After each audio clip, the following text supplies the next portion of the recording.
The air in the room was wrong. It wasn't sweat, not the scent of rubber mats or disinfectant. This was sharp, expensive, male. I stood behind her at the cable machine, pretending to scroll my phone, watching her reflection in the mirror instead of her. Her wrists trembled as she pulled down the handle, not from effort, but from distraction.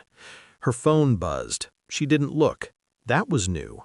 For weeks she had lived inside that screen, laughing softly, angling it away, taking calls in the bathroom with the shower running. Tonight, it lay face down on the bench, as though she trusted the room to keep her secrets. I watched the trainer cross the floor, confident stride, casual smile, the kind of man who knows exactly what he is allowed to touch and what he has already touched elsewhere. He adjusted her posture, too close. His hand lingered on her hip. She didn't move away.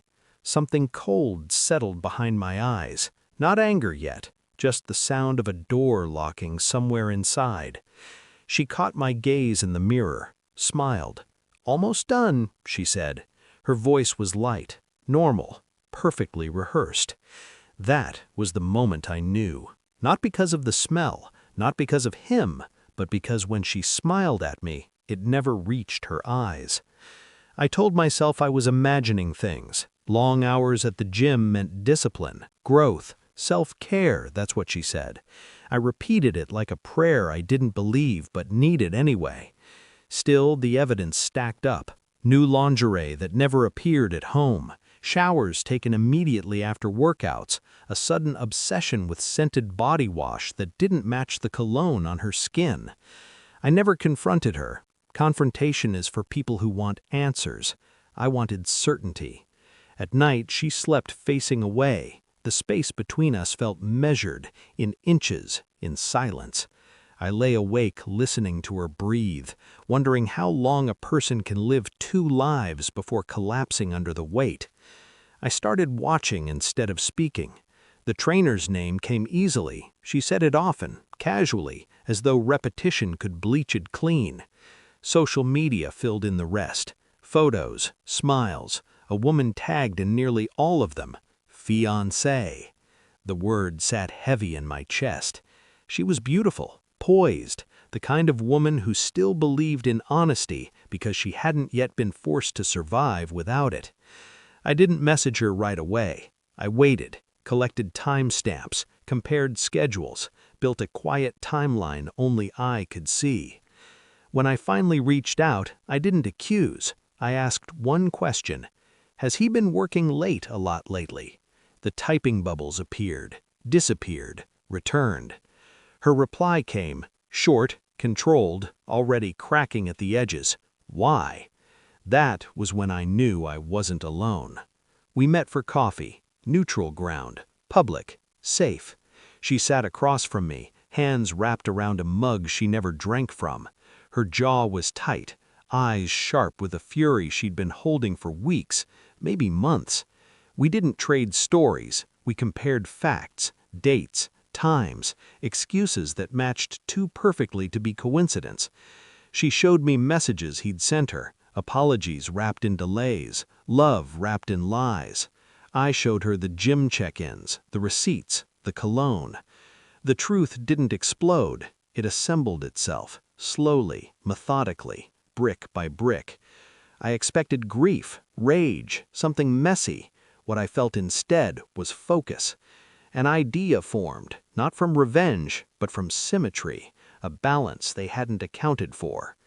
"We book a session," I said. She looked up. "Together?" I nodded. Something shifted in her expression then. Pain gave way to understanding, not approval, not excitement, resolve. We didn't touch before that day, didn't need to. This wasn't about desire, it was about presence, about forcing the truth into the open where it couldn't hide behind mirrors or excuses. At the gym, we stood side by side, same weights, same movements. I could feel my wife watching, confusion flickering across her face like a faulty light. The trainer froze when he saw us together. His confidence fractured, just a hairline crack, but enough. I kept my breathing steady. I was calm. That scared them more than shouting ever could. The moment came quietly. No music, no raised voices, just the mirror. During a rest interval, the fiancée stepped closer to me. Her hand brushed mine. Intentional, deliberate. I felt my wife's stare burn into my back. The trainer moved toward us, mouth already opening, already too late. I turned, met my wife's eyes, and kissed the woman beside me. Not passionately, not cruelly, just long enough to remove all doubt. I pulled back first. My wife's fingers loosened on the barbell. The weight clanged against the rack, echoing through the room like a dropped verdict. Conversations died. Every head turned. Her face drained of color. Shock, then recognition. The moment when denial finally runs out of places to hide. The trainer said her name. She didn't look at him. She looked at me.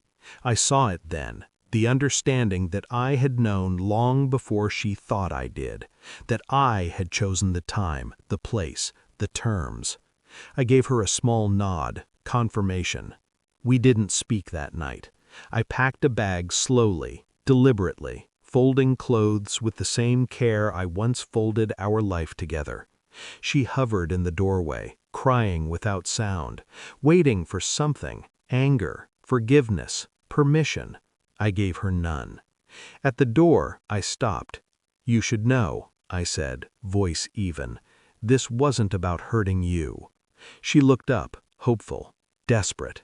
It was about ending the lie. Her shoulders collapsed. The truth landed where it was meant to, inside her, with nowhere left to escape.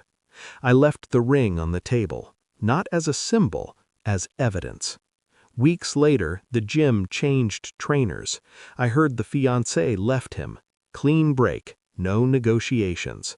As for my wife, she sent messages I never opened, apologies that arrived too late to matter. Words only have weight when they're timely. I don't replay the kiss in my mind. I replay the silence afterward. That was the sound of control returning. Betrayal doesn't end when the truth comes out. It ends when you stop carrying it. I did, and I walked away lighter than I'd been in years.